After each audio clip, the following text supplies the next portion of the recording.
Please be seated. So in 2013, my sweet wife and I, we went to England for about 10 days, and for whatever reason, we decided to rent a car. Now, I don't know if you've ever driven in England, but just so you know, in case you decide to, some ninny put the steering wheel on the wrong side of the car. And everything that you shift is with your left hand, not your right. The brake and the accelerator are with your right foot still, just on the wrong side of the car. Now, if that's not enough, you have to drive on the incorrect side of the road, right? Now, when you do that, and you're on a big road, it's really not a big deal. If you're on a highway, you can just pull over in the left lane and just enjoy the scenery and all of that. But eventually, you have to get off the big roads, and they're small roads. Now, please hear me when I say small roads. They are really small. They weren't built for cars. They were built for carriages, right? And so you're going down these roads, and the idea that two cars can go on this road at the same time is phenomenal, because it just, and then all of a sudden you're driving, and a big tour bus is coming your way, right? Now, here's what you need to know. It'd be okay if you could pull over to the side of the road and let them go by. But you can't do that because there are rock fences right on the edge of the road. And so you're driving down and you're just like, oh, please don't hit me, right? And so as my wife is looking at the map, I say, please find me a big road. As quick as you can, find me a big road, because the big road is so much easier than the small road. I can do the small road, but I would prefer not to do the small road unless I absolutely have to. Today we're going to talk about continuing through the Sermon on the Mount as Jesus is wrapping it up. He gets to the point in the message where he says, you know what, it's time to make a choice. It's time to choose. And he talks about the narrow way and the broad way, and he makes it very clear that the broad way, the broad road that most people go on, is so much easier. Just like in England, the broad road is so much easier. But I'm calling you to the narrow way. So turn with me, if you will, to Matthew chapter 7, just 2 verses today, verses 13 and 14. And again, wrapping up the Sermon on the Mount, how would Jesus live my life? And Jesus has told us all the things that we can become when we follow him, and he encourages us to move that direction. And then he says, now it's time to start choosing. Which path are you going to go on? So, page 971 in the Pew Bible, Matthew 7:13. Enter through the narrow gate, for wide is the gate and broad is the road that leads to destruction, and many enter through it. But small is the gate and narrow the road that leads to life, and only a few find it. So, picture this with me. Jesus creates a picture, and he says, here you are on your life journey, and you have a choice. You can go down this broad road, and really it's interpreted as the easy road. You can go down this broad, easy road through this wide gate that everybody's going to go down, and you can you go down this way, and it's so much easier, but the end of it, you drive off a cliff. Dallas Willard described the broad road as very simply doing whatever you want to do. But he said there's another way. There's a narrow road, a narrow gate, a narrow way. And Jesus would best describe it this way. He said the narrow way, and this is what he said later, would be taking up your cross daily and following me. You see, the wide road is one that says, I'm going to do whatever I want to do, whatever feels good, whatever seems right, whatever seems the best way for me. That's the determining factor in how I make decisions. The narrow way says, I'm going to take up my cross, and I'm going to surrender my life to Jesus and who he wants me to be, regardless of what it costs me, regardless of the sacrifice, regardless of its victory or its failure that day. It doesn't matter. I'm going to follow Jesus, and he is going to be the center of my world and king of my life today. That's the narrow way. And so Jesus presents to us these two models. which one's it going to be for you? I've told you what my kingdom's like. I've told you who you can become, and now you have a choice. You can go the simple way, because that's the one most everybody's going to go on, or you can go my way. And my way's harder, but at the end of my way is life.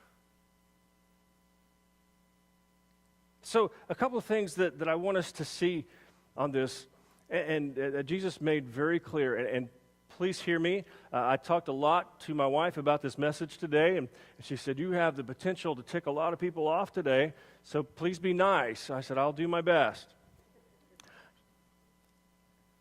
Jesus said that not many people find the narrow way. Right? And the Greek there is very interesting because it really indicates that there are people looking for the narrow way. They don't find it because they're not looking for it. What he says is people don't find the narrow way because they're searching for something much easier. And the idea is that the narrow way is not crowded. It's not bumper-to-bumper traffic on the narrow way.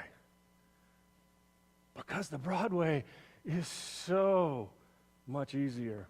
Read a fascinating study this week from George Barna, and he talked about how many people in our country live by a biblical worldview.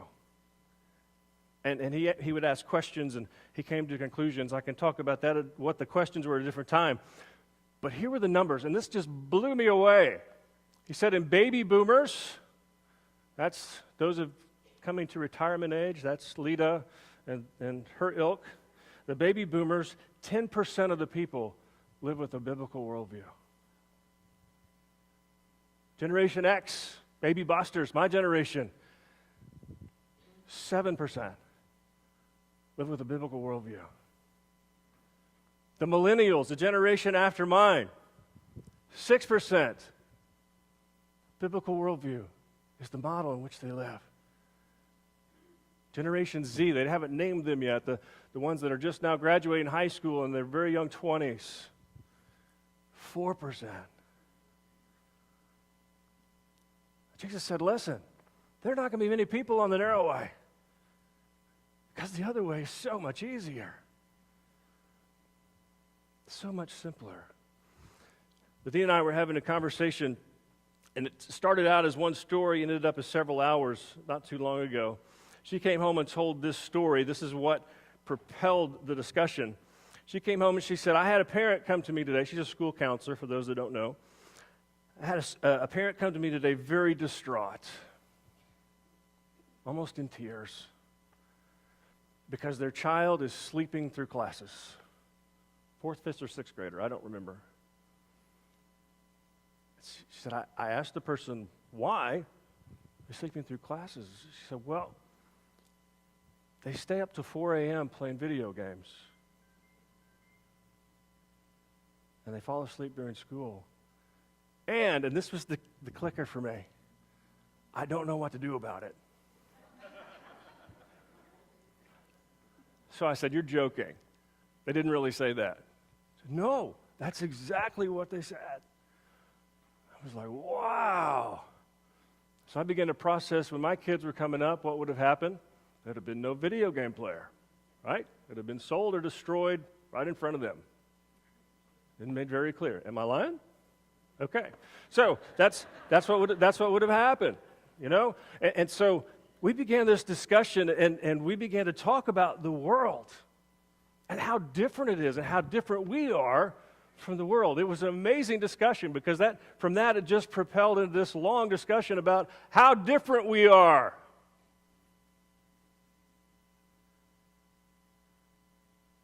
We talked about marriages that are open. You can sleep with whoever you want to as long as you're honest about it. What? We talked about a famous person who is raising a 5-year-old son who has determined and told the world, you will not call this a boy.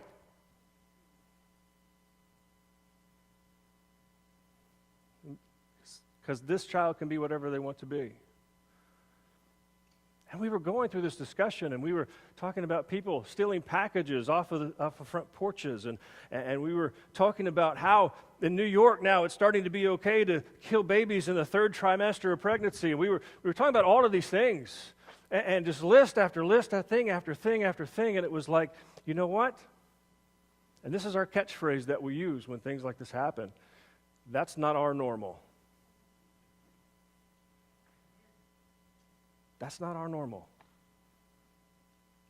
The rest of the world may say it's okay, and everybody may look at us like we're crazy. We may start a movie on Netflix, and 5 minutes in, it's so horrible because of language or because of what's ever going on, and so time to turn that off. That's our normal.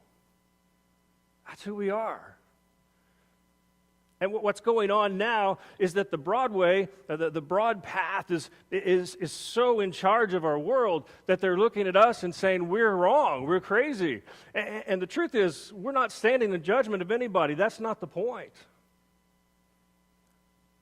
But the point is, the narrow way is creepy to people. They don't get it. And so we will be in conversations with people, and we'll look at each other, and one of us will say, that's not our normal. That's not who we are. And here's what we found.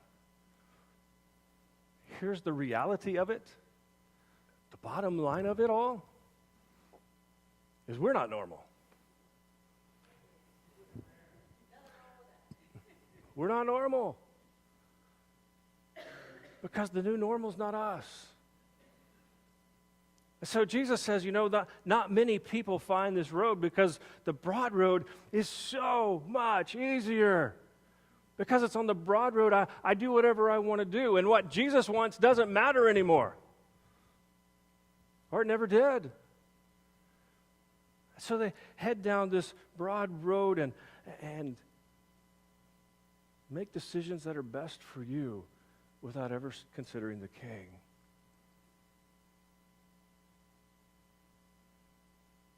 And we realize we just don't fit. And sometimes we'll play the country song, God is great, beer is good, and people are crazy, just to satisfy ourselves. But the truth is, the world thinks we're the crazy ones.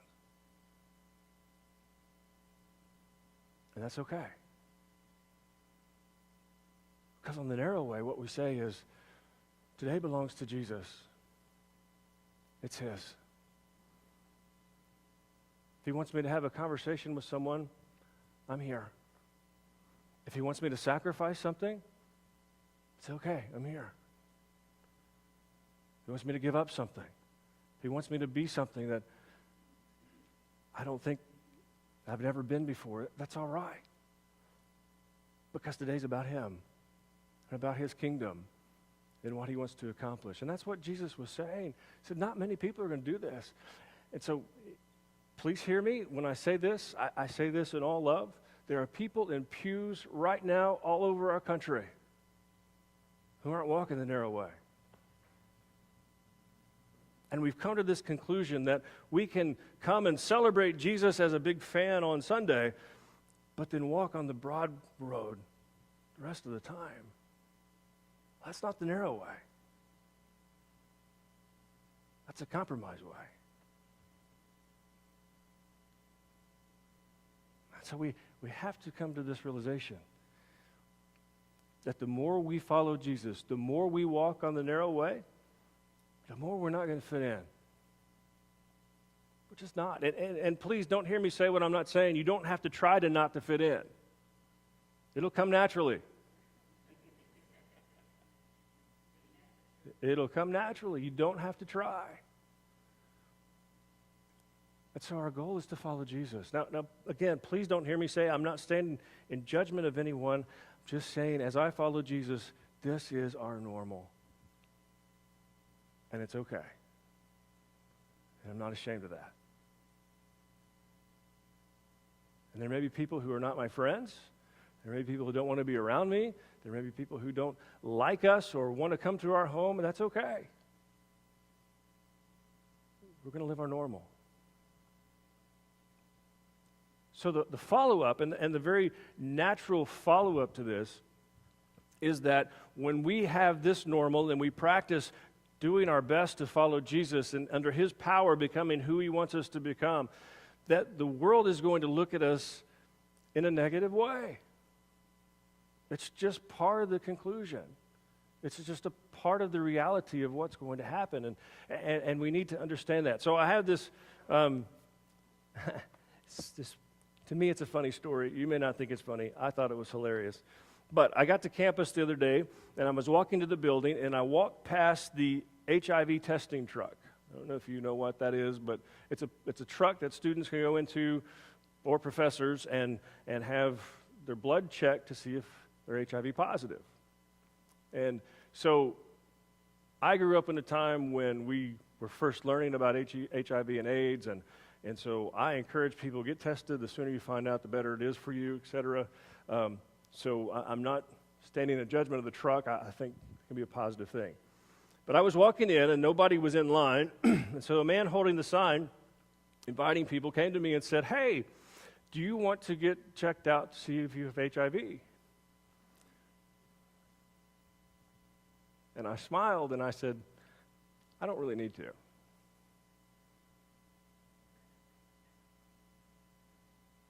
"Everybody needs to," he said. I said, "Listen, I don't mean to offend you with this," and I was hoping this was going to lead to a conversation. I don't mean to offend you with this, but I'm more likely to get HIV from your needle than I am from my lifestyle. And what I was hoping was happen is we would have a discussion. A student came up, and he ended up talking to him. But here's what, I wish I could describe the look on his face when I said, the lifestyle I've chosen, I don't need it. The best way I can describe it, he looked at me as if I had 3 heads on my shoulders. He was so absolutely perplexed by the idea that somebody would actually live that way. You see, if we'd had a discussion, I would have said, listen, when I was a little boy, for whatever reason, they told me that the scripture was what I needed to follow, and I just said, okay. And so for my 52 years, not perfectly, but to the best of my ability, I have followed the teachings of the scripture. And you know what? I have discovered in my 52 years that the regulations and boundaries God sets, it's not because he doesn't like me, it's because he's protecting me from myself. And as I follow those, the things that concern you and concern others, some of them I just don't have to worry about. That's what I wanted to say. And I think we have to realize that when we choose to do what the scripture teaches, when we choose to follow this narrow way, it's going to freak the world out. And there's no way, and I figured this out, there's no way they're not going to come to the conclusion that we're being judgmental. They're going to come to that conclusion. But really, that's not what it's about. It's not about telling people how wrong they are. It's about how Christ has influenced my life and my world and what's normal for me and right for me and wrong for me. It's not making me better than you. It's just the narrow way. So as a side note, let me say this, and this is one of the things that, and this is the place where I may offend you. So I would apologize, but I don't feel bad about it. One of the things that's not normal for us, and we believe as a part of the narrow way, is we do not believe for a second it is our job to convince the world to live the way as we do.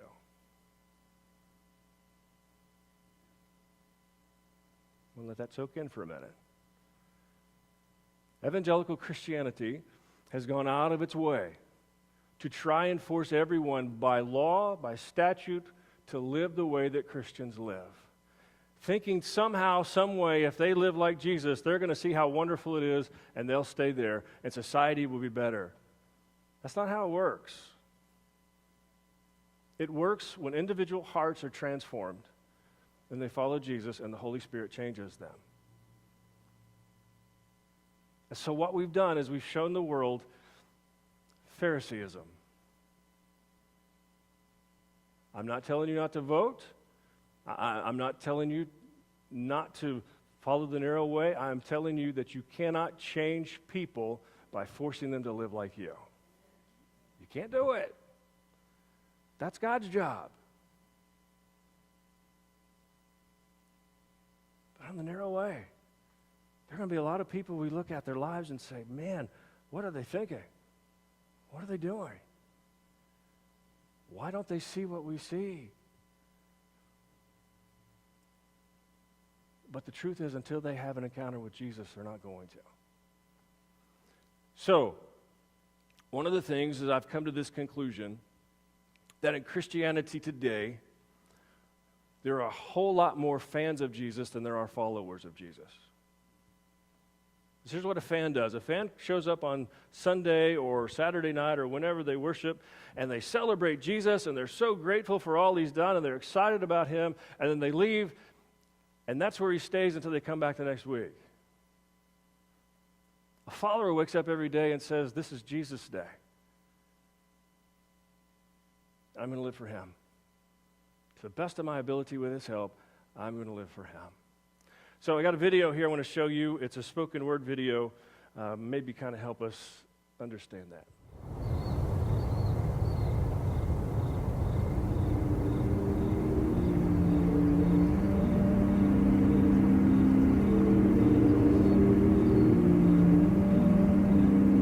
I know all about being a fan. When my Sunday begins, I'm all in. Well, at least until the event ends. At which point, the crew usually shoots out as quickly as we came, en route to the post-game events. Generally to an eatery where we would critique what we saw to an extent.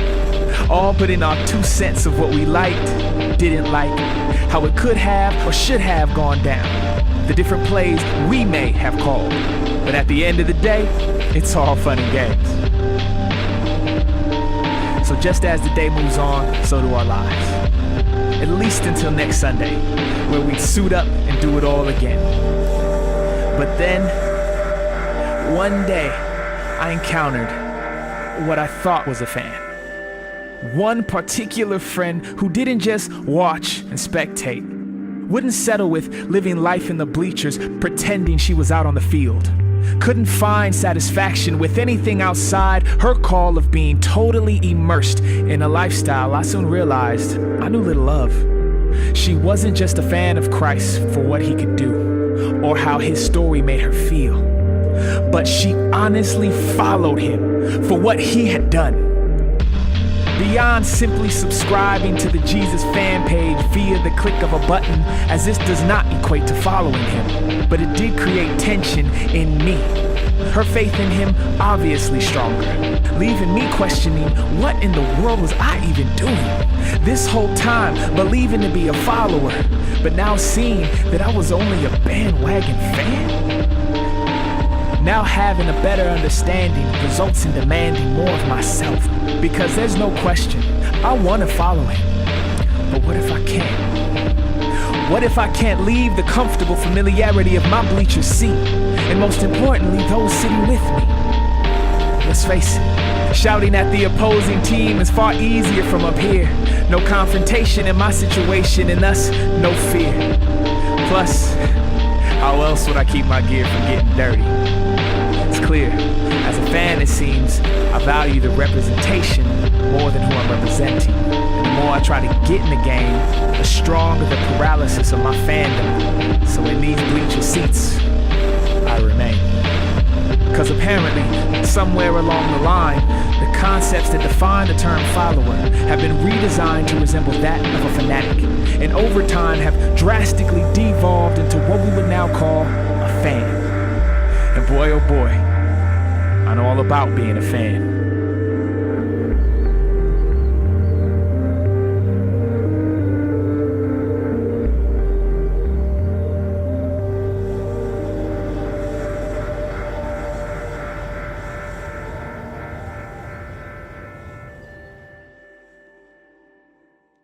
So Jesus presents a truth. There are two roads. There's an easy road that everybody's going to go down. Most people are going to go down, and but for those of us who claim to be Christian, that's the road of being a fan. But then there's the narrow way, the way of a follower. Now, I know that most followers at some point started out as fans. I get that. And at some point there was a choice that was made that, you know what, I'm going to take this seriously now. I know that to be true. But I just wonder if there's anyone here today that needs to move from fandom to following.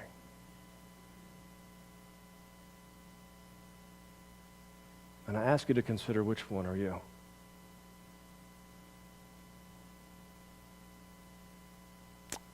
Not saying you're going to get it perfect, because you're not. But which one are you? Now, I know that if you choose to follow and you choose to take up your cross daily and follow Jesus, there are people you work with, there may even be people at your home, there may be people who are your friends who are going to say, you are crazy. But here's what I want you to hear me say. As Jesus said, the narrow road leads to life, an abundant life, a life of peace and joy and an eternity in the presence of God. So which are you? Are you a fan? Or are you a follower? Let's pray.